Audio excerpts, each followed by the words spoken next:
हरिओम प्रभु जी। आज फिर एक बार मन की बातें, आपके मन की बातें और हमारे मन की बातें। कल श्री राधा अष्टमी के अवसर पर और महिला समानता दिवस पर श्री राधा और कृष्ण के तत्व के साथ मातृशक्ति पर चर्चा की थी प्रभु जी। और उसके बाद जो मैसेज आए हैं, मुझे उनको पढ़ने के बाद लगा कि एक बार फिर आपसे अपने मन की बात और आपके मन की बात कर ली जाए। प्रभु जी, जो साधारण हरिओम या कुछ अपने साधारण जो मैसेज होते हैं वो तो हम पब्लिक कर देते हैं। बाकी व्हाट्सएप पर या बाकी जो निजी समस्याओं को लेकर मैसेज आते हैं, उनको हम इसी तरह से कभी न कभी संवाद में उसकी बातें कर लेते हैं। कल प्रभु जी, हमारे प्रभु जी और माता लोगों ने, दोनों लोग ने अपने अपने तरीके से मैसेज भेजे। कुछ लोगों को कल की बात पर सहमति नहीं हुई या उन्होंने ठीक से जो कल का संवाद था उसके भाव को नहीं समझ पाया। एक प्रभु जी ने लिखा कि आप समानता की बात कर रहे हैं महिलाओं की, लेकिन समानता कहाँ है? समान कहाँ है दोनों? जब ईश्वर ने ही समान नहीं बनाया तो फिर समानता की बात कहाँ से आई? और एक माता जी ने, तीन माता जी लोगों के मैसेज आए हैं जिस पर आज चर्चा करनी चाहिए। एक माता जी ने तो अपनी व्यथा लिखी है प्रभु जी। उनका नाम नहीं ले रहे हैं, लेकिन मुझे लग रहा है मैं आपको पढ़ के सुना दूं। मोबाइल से पढ़ने के लिए मुझे चश्मा लगाना पड़ेगा।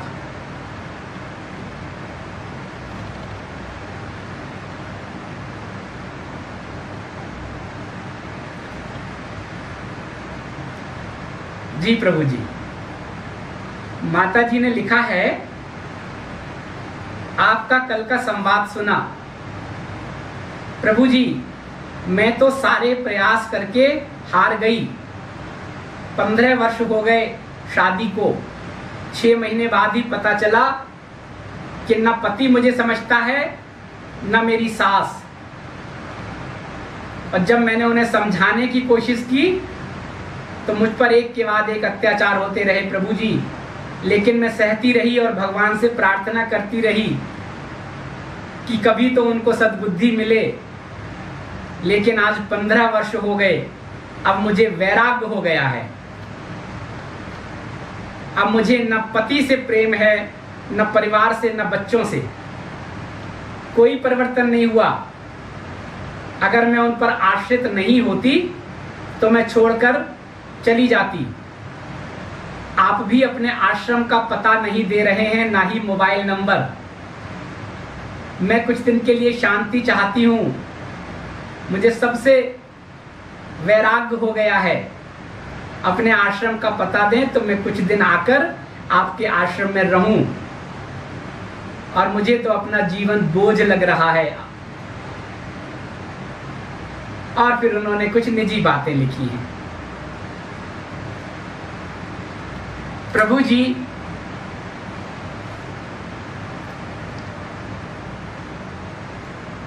जितने भी संवाद होते हैं आपसे, आप उसके भाव को समझिए।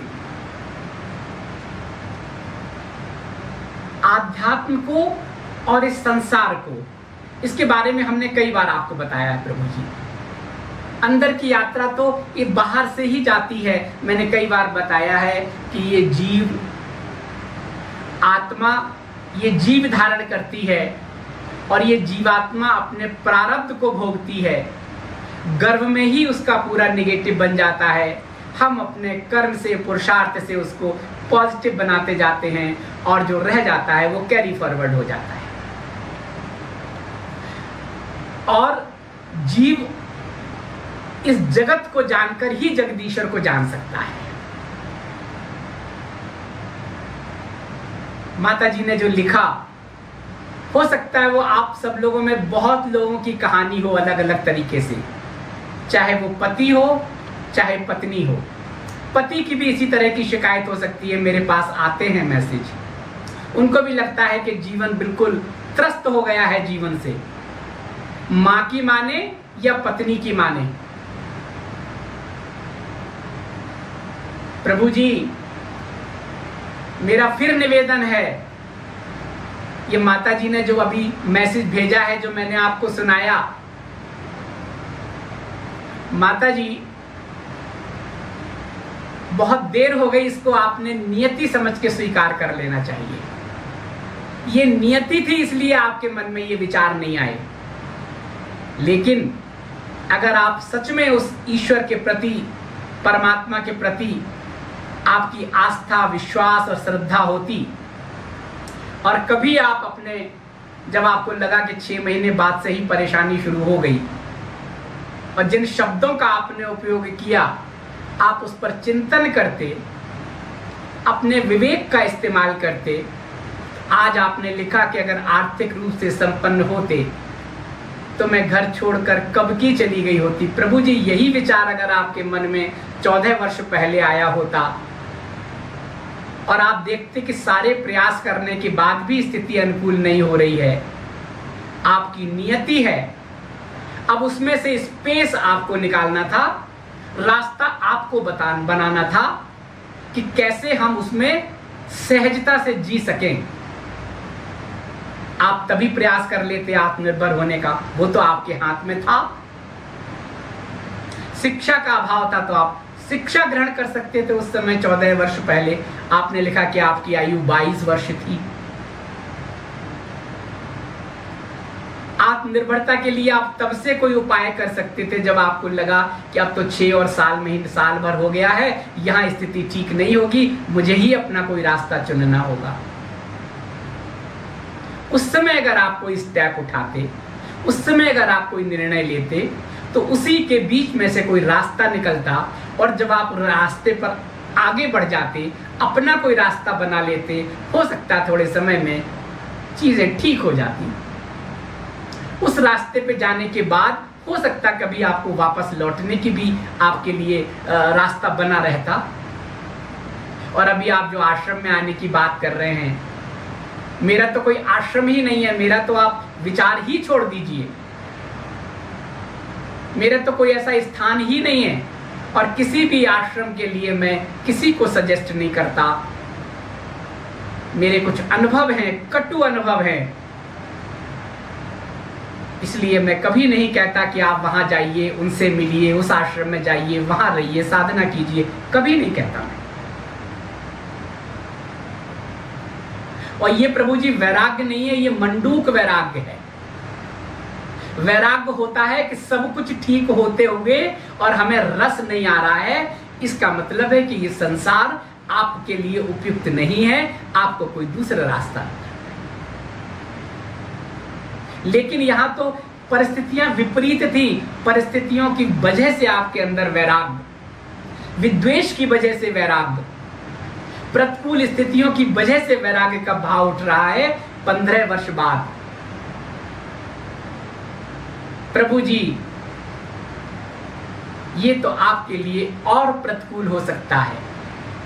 अभी तो जहां हैं जैसे हैं, 15 वर्ष में कुछ तो आपकी स्थिति अनुकूल हुई होगी, आपके संतान हैं वो शिक्षा ग्रहण कर रहे हैं, कुछ तो आगे आपको भविष्य दिखाई दे रहा होगा। लेकिन ये मंडूक वैराग्य जब हम छोड़कर घर से जाते हैं तो घर में भी वापस लौटने की स्थिति नहीं बनती है, और जहां जाते हैं थोड़े समय बाद मोह भंग होना ही है। जैसे ही आप शांत होंगे, आपको स्मरण आएगा अपने परिवार का, अपने पति का, अपने बच्चों का, आपका यहां से मोह भंग होगा, क्योंकि ये वैराग्य नहीं है, ये स्थितियों परिस्थितियों बस आपके अंदर ये भाव उठ रहा है। तो प्रभु जी मेरा निवेदन है कि ऐसी जिनके साथ भी इस तरह की समस्याएं हैं, वो विवाह के बाद शुरू के कुछ समय में स्थितियों को अपने अनुकूल बनाने का प्रयास करें। आपने लिखा कि मैं 15 वर्ष से भगवान से कह रही हूं कि मेरे पति और सास को सद्बुद्धि दे। प्रभु जी, आपको प्रार्थना करनी चाहिए थी कि प्रभु मुझे शक्ति दे, मुझे सद्बुद्धि दे, जो मैं इन प्रतिकूल परिस्थितियों को अपने अनुकूल बना सकूं। ये संसार तो प्रतिकूल है ही, सबके लिए है दुखमय। मुझे शक्ति दें, सद्बुद्धि दें, मैं इसे अपने प्रयास से अनुकूल बना सकूं, अपने पति को, अपनी सास को, अपनी ससुराल को अपने अनुकूल बना सकूं। ये प्रार्थना करना था आपको। और नित्य ये प्रार्थना करते तो कहीं ना कहीं आपके अंदर जो बैठा है गुरु, मार्गदर्शक, वो कोई ना कोई आपका रास्ता निकालता। आपको शिक्षित करने के भाव आते, आत्मनिर्भर होने के भाव आते, अपने पैरों पर खड़े होने के भाव आते, और प्रेम पैदा होता। और उस प्रेम से हो सकता है वो स्थितियों अनुकूल आप बनाते, किसी से अपेक्षा नहीं करते।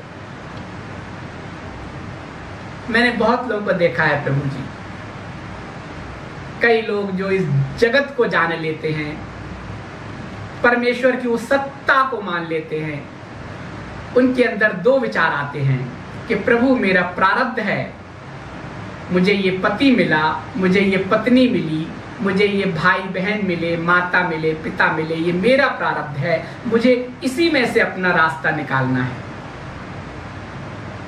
या तो मैं अपने विवेक से अपने को इतना सक्षम बना लूं, अपने को इतना ऊपर उठा लूं, अपने को आत्मनिर्भर बना लूं, फिर अगर स्थिति परिस्थिति अनुकूल नहीं है तो मैं बनाने की उस समय कोशिश करूं, और नहीं बने तो फिर मैं अपना रास्ता ढूंढूं। दूसरा, मेरा प्रारब्ध है, मुझे यहीं रहना है, मुझे उसके साथ रहना होगा। यूज्ड टू हो जाते हैं उसके साथ। आज कोरोना कितना भयावह स्थिति में है प्रभु जी, 4 महीने से अभी और स्थिति बहुत बढ़ गई है, लेकिन अब इसको लेके बहुत दहशत नहीं है। खबरों से भी हम विचलित नहीं होते, क्योंकि हमने उसके साथ रहने की आदत डाल रहे हैं, हम डालनी पड़ेगी। अब क्या कर रहे हैं? अब हम उससे भयभीत नहीं होते, उससे दहशत नहीं है। अब हम अपनी रक्षा कर रहे हैं, अपनी हिफाजत कर रहे हैं, नियमों का पालन कर रहे हैं कि कोरोना हमसे दूर रहे। कैसे दूर रहे? हम अपने आप को सक्षम बना रहे हैं। हम दवाइयां ले रहे हैं अपने इम्यून सिस्टम को मजबूत करने के लिए। हम गिलोय की घनबटी गोली खा रहे हैं सुबह और शाम कि प्रतिरोधी क्षमता मजबूत हो जाए और श्वास और कफ की परेशानियां कम हो जाएं। हम साफ सफाई का ध्यान रख रहे हैं, घर से बाहर जाते और आते समय नियमों का पालन कर रहे हैं। जो प्रकृति प्रदत्त नियम है कि हमें शुरू से करना चाहिए था, हम भूल गए थे, अब हम कर रहे हैं। आपको अपने आप को रिनोवेट करने का समय मिला है प्रभु जी। घर के अंदर आप अपने आप को रिनोवेट कर रहे हैं। शुरू में तो दहशत थी, डर था, अब डर नहीं है, दहशत नहीं है। अब हम प्रिकॉशन ले रहे हैं। और प्रकृति भी, अपने जो प्रकृति के तत्व हैं, पृथ्वी, जल, वायु, वो भी बाहर अपने आप को रिनोवेट कर रहे हैं। ये अवसर मिला है, इसको समझें तो हमें शक्ति मिलेगी। ऐसा ही प्रभु जी घर गृहस्थी में सबको करना चाहिए, ऐसा मुझे लगता है। और जो प्रभु जी ने कहा कि ईश्वर ने ही समान नहीं बनाया, तो आप समानता की बात क्यों कर रहे हैं? प्रभु जी उसका भाव समझिए। समानता का मतलब है सम्मान। जो एक अमीर है, एक गरीब है, गरीब वो अमीर नहीं हो सकता। और अमीर से ये नहीं कह रहे हैं कि आप गरीबी में जिए, एक दूसरे का सम्मान करें। जो जिस स्थिति में जहां है, सम्मान करें उसको। स्त्री और पुरुष को प्रभु ने शारीरिक संरचना के हिसाब से अलग बनाया है। उनके अलग अलग यूएसपी है, उनके अंदर अलग अलग गुण हैं, वो एक नहीं हो सकते। दोनों की एक मर्यादा है प्रभु जी, हमें उस मर्यादा में जीना है। लेकिन सम्मान तो हम कर सकते हैं। समानता का मतलब हम उनको उस रूप में तो देख सकते हैं। एक दूसरे के अधिकार क्षेत्र में अगर हम दखल करेंगे तब परेशानी पैदा होगी, चाहे स्त्री हो चाहे पुरुष हो। स्त्री के प्रकृति प्रदत्त गुण हैं, पुरुष के प्रकृति प्रदत्त गुण हैं। वो शक्ति अलग है, वो क्षमता अलग है दोनों की। लेकिन जब हम महिला समानता की बात करते हैं तो हम एक दूसरे के प्रति सम्मान की बात करते हैं। आप जहां हैं, आपका कार्य प्रभु ने कुछ निमित्त किया है, आपकी शारीरिक संरचना के हिसाब से। मेरा भी प्रभु ने कुछ मुझे निमित्त बनाया है, शारीरिक संरचना के हिसाब से हम एक दूसरे का सम्मान करें, एक दूसरे की मर्यादा का पालन करें, एक दूसरे के अधिकार में दखल ना दें। परेशानी जब होती है ना, हम लोग सुनते हैं, आप लोग भी सुनते हैं कि किसी को अपना बना लो, नहीं तो उसके हो जाओ तो समस्या ही नहीं रहेगी। नहीं प्रभु जी, ये भी समस्या ही है, निदान नहीं है कि मैं आपको अपने जैसा बना लूं, आप मेरे कहने पर चलो, या मैं आपके जैसा बन जाऊं। सबकी अपनी मर्यादा है, अपनी प्रकृति है, अपना साम्राज्य है। आप आपकी तरह रहें, मैं अपनी तरह रहें, एक बीच में कॉमन मिनिमम प्रोग्राम हो, उसमें हम दोनों साथ रहें, समान रहें, सम्मान के साथ रहें। बाकी मेरी प्रकृति अलग है, आपकी प्रकृति अलग है। लेट एंड लिव लैंड, क्या कहते हैं, ऐसे ही कुछ है। जियो और जीने दो, आप अपनी तरह से जिए, हम अपनी तरह से जिए। प्रारब्ध ने, हमारे कर्मों ने हम दोनों को मिलाया है, तो हम लोग इन दोनों को बीच का रास्ता निकाल कर हम लोग आगे बढ़े। ना आप हमारे अधिकार क्षेत्र में दखल दें, ना मैं आपके अधिकार क्षेत्र में दखल दूं। चलते चलते चलते ये रास्ता जो है धीरे धीरे धीरे धीरे इस भाव से चलेंगे तो ऐसा हो जाएगा, और एक समय ऐसा आएगा कि दोनों बिल्कुल एक हो जाएंगे। अब एक पगडंडी हो गई दोनों के लिए, दो होके भी एक हो गए। ऐसा करें प्रभु जी, जीवन बदल जाएगा। मेरा जो समानता का भाव है, मैंने आपको बताया था कि ये महिला समानता दिवस क्यों मनाते हैं। संघर्ष किया 50 वर्ष अमेरिका में महिलाओं ने कि मुझे अपना अधिकार चाहिए। वो अधिकार के लिए 50 वर्ष बाद उन्हें मिला, इसलिए उन्हें लगा कि अब हम पुरुषों के समान हैं। लेकिन इस समानता को भी दूसरे भाव में आपने ले लिया। आप पूरा दोबारा वीडियो देखें, आप उसका भाव समझें प्रभु जी। आप हैं, हम हैं, स्त्री स्त्री है, पुरुष पुरुष है। दोनों की अपनी अपनी सीमाएं हैं, दोनों की अपनी संरचना है शारीरिक, दोनों के अपने कुछ प्रकृति प्रदत्त गुण है, विशेषता है। उन दोनों को साथ लेते हुए दोनों को एक दूसरे के साथ चलना है।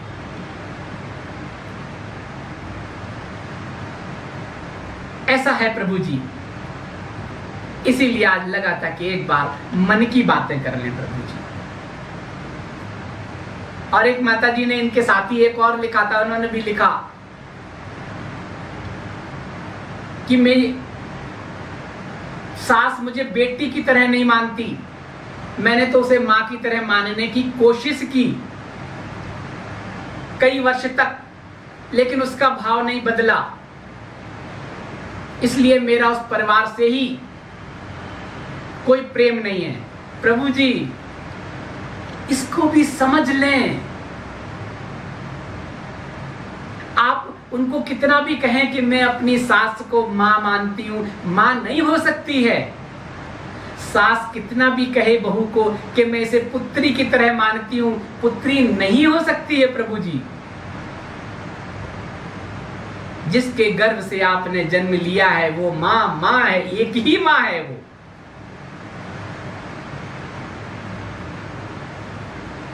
मां के लिए वो बेटी जिसने उसे जन्म दिया है वो उसकी बेटी है।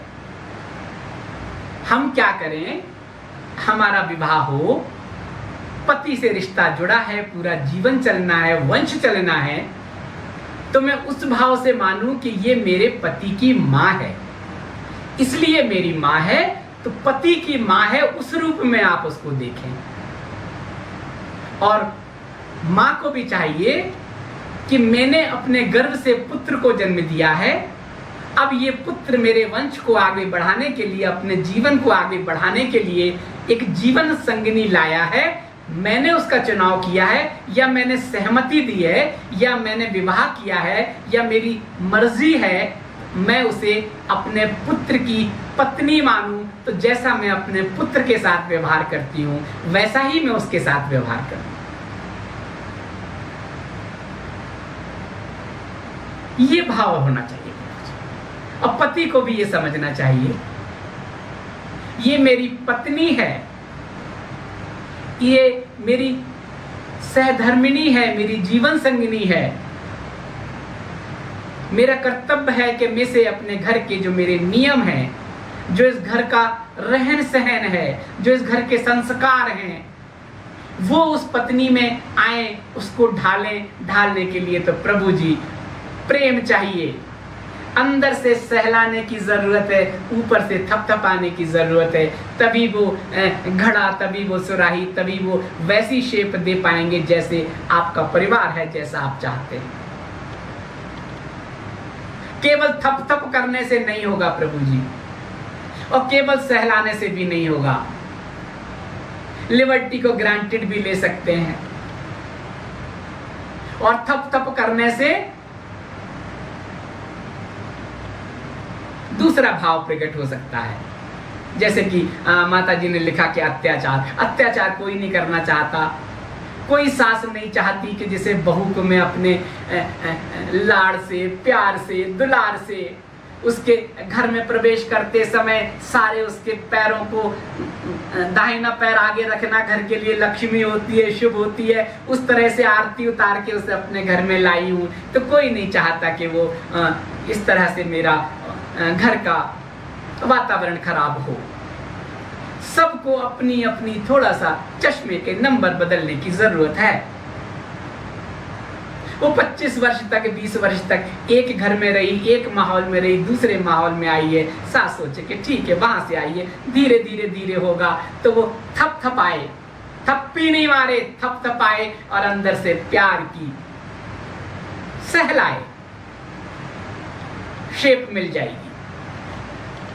पति भी यही करे, और पत्नी का धर्म है कि वो कहे कि अब मैं इस घर में आई हूं, अब यही मेरा घर है, ये मेरे पति की माँ है, मुझे इनके साथ ही रहना है, तो मुझे इनके अनुकूल ढलना है, तो वो उसी के बीच में अपना रास्ता निकाले प्रभु जी।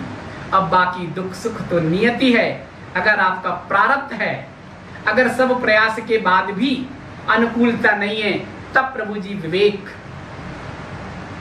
आत्मचिंतन करें, उस परम पिता परमात्मा को समर्पित करने, शरणागत हो जाएं। मैंने सब तरह का प्रयास कर लिया, सास भी सोचे मैंने सब तरह का प्रयास कर लिया, पति भी सोचे। जो पत्नियों की शिकायतें, पतियों की भी वही शिकायतें हैं प्रभु जी। मेरे पास बहुत सारे मैसेज आते हैं कि मेरा जीवन त्रस्त हो गया है, माँ की सुनूं या उनकी सुनूं, कभी कभी लगता है ये शरीर ही खत्म कर लूं। नहीं प्रभु जी, कहीं ना कहीं आपके अंदर भी कमी है।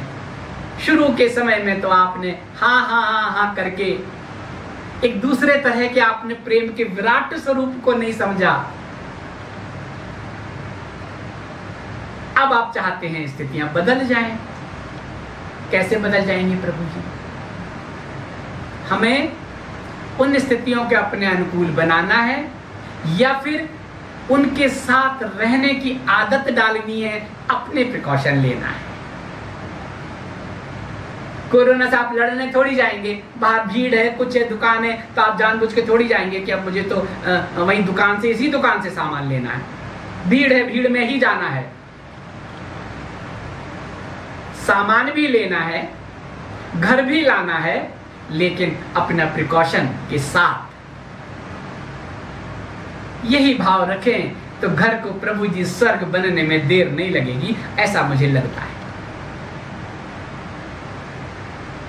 एक माता जी ने शायद लिखा था कि अभी मेरे घर में स्थिति ठीक हो गई है सास के जाने के बाद, लेकिन मैं अपने जितने भी रिश्तेदार हैं उन सब रिश्तेदारों को सहन नहीं कर सकती। प्रभु जी हमने कई बार बताया है, डिलीट बटन ऑन करने के लिए कल भी बताया है। आज अगर अच्छा हो गया है तो बीती ताई दिसार दे, आगे की सुध ले।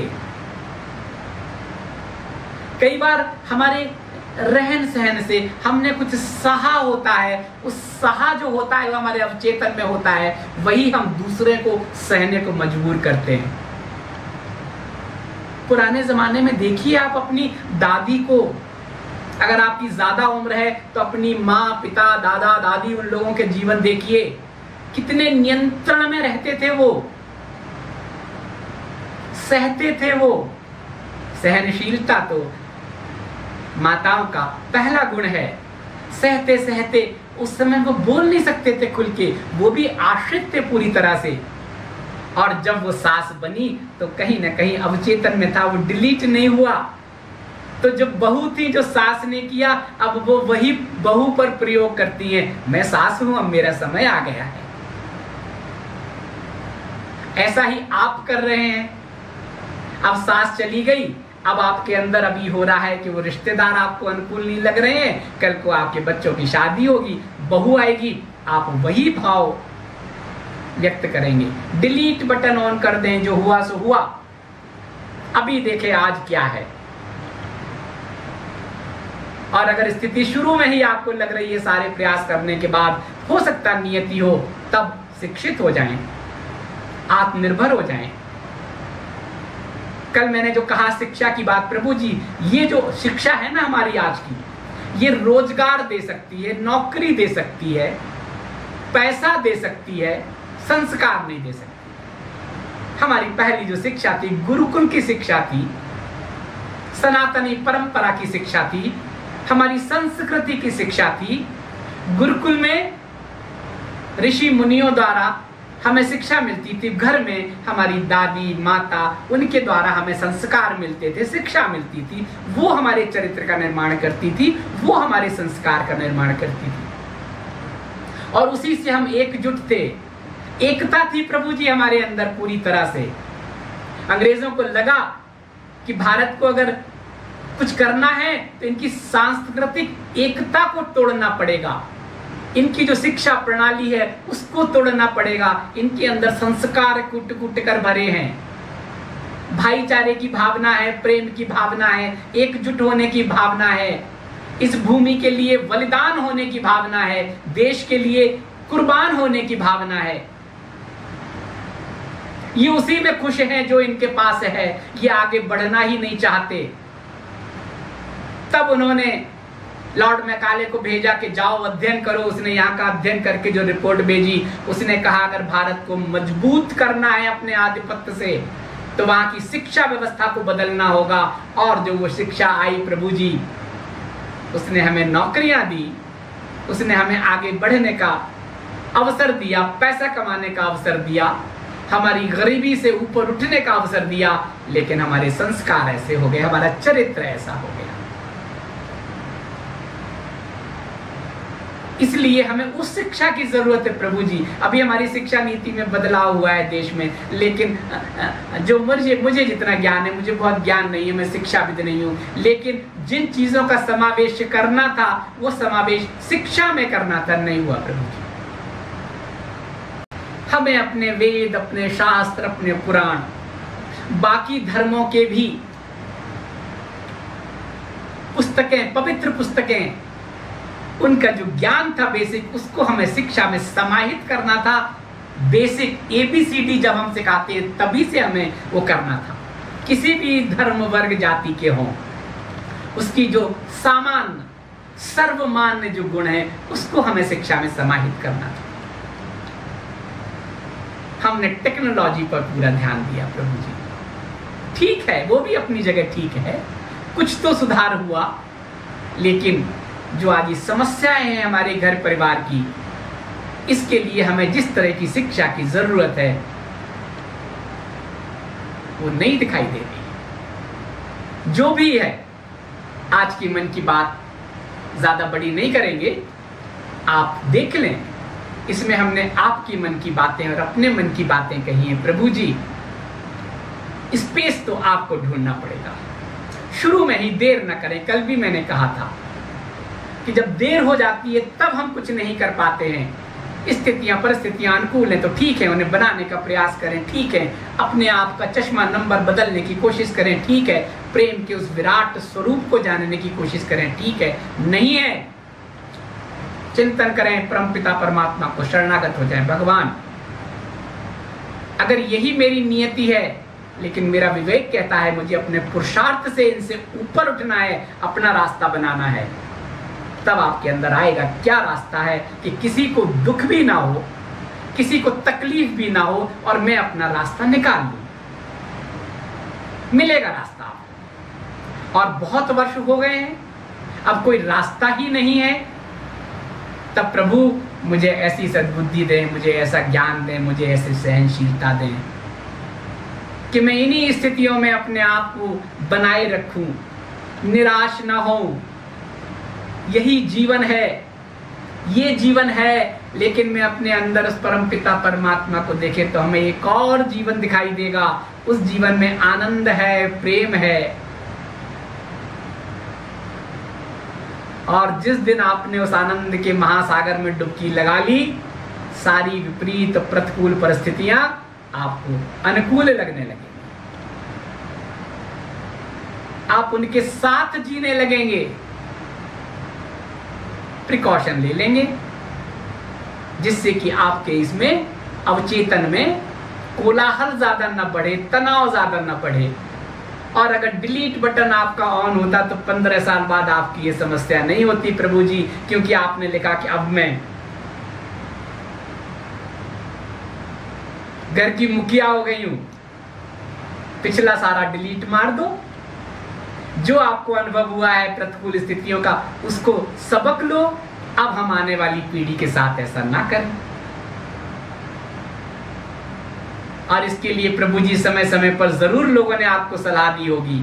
लोग आते हैं, सैफरन कलर में ही नहीं आते, मित्र के रूप में आ जाते हैं, पड़ोसी के रूप में आ जाते हैं, रिश्तेदार के रूप में आ जाते हैं, प्रेम स्वरूप आ जाते हैं। वह आपके अंदर प्रेम का बीज अंकुरित कर देते हैं, उनसे आपकी ट्यूनिंग हो जाती है और उस ट्यूनिंग से आपके अंदर का प्रेम जागृत हो जाता है। और जब प्रेम जागृत हो जाता है तो आपको सब अच्छा अच्छा लगने लगता है। प्रभु जी, आपके पति कैसे भी हों, आपकी पत्नी कैसी भी हो, आपकी सास कैसी भी हो,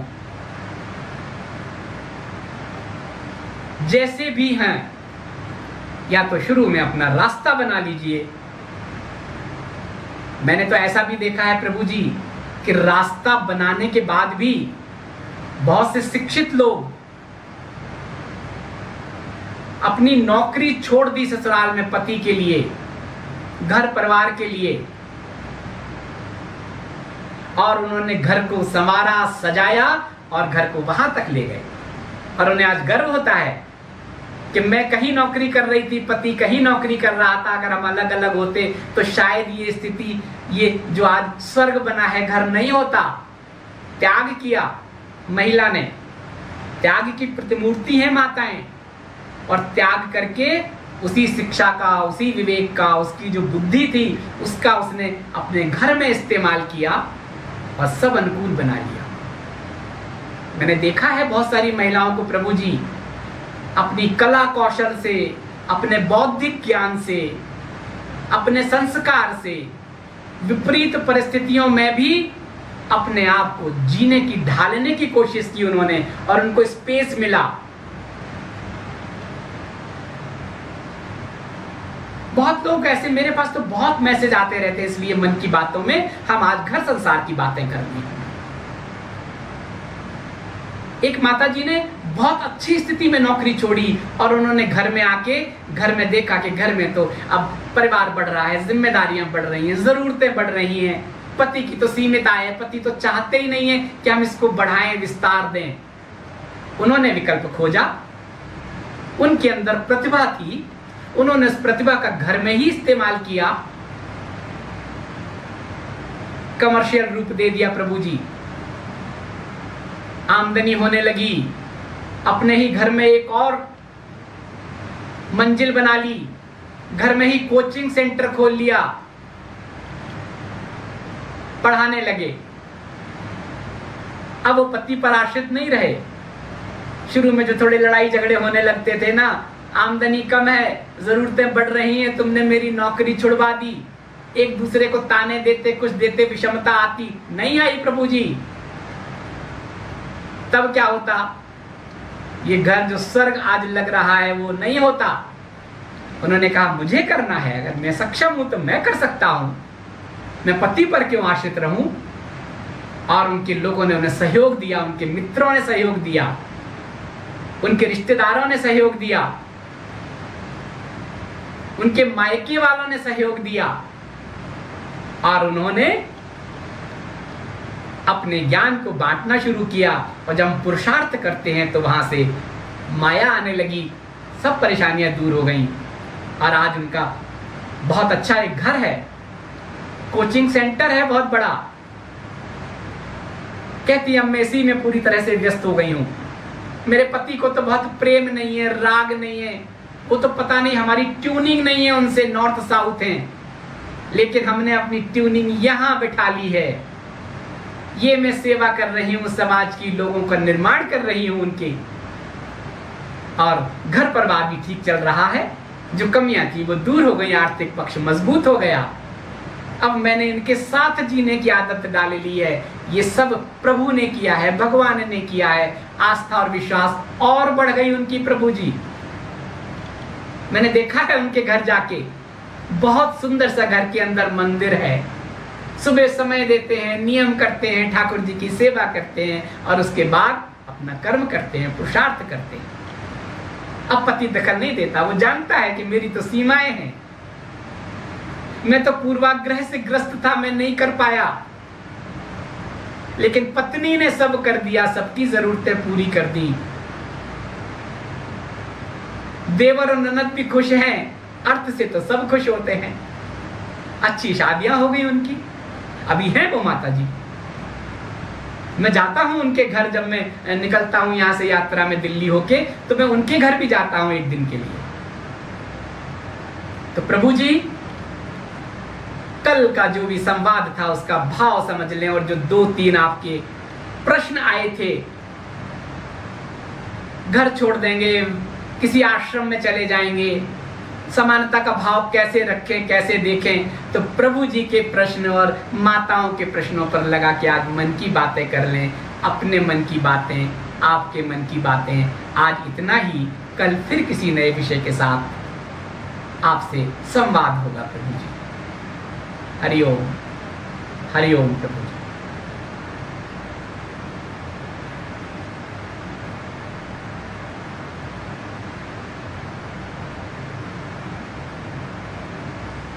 बस यही अपना प्रेम, स्नेह और सहयोग बनाए रखें। कभी दुविधा हो, कभी द्वंद्व हो, हमारे परिवार के ही तो लोग हैं, शेयर कर लें। निजी बातों को हम पब्लिक नहीं करते। हरिओम, हरिओम।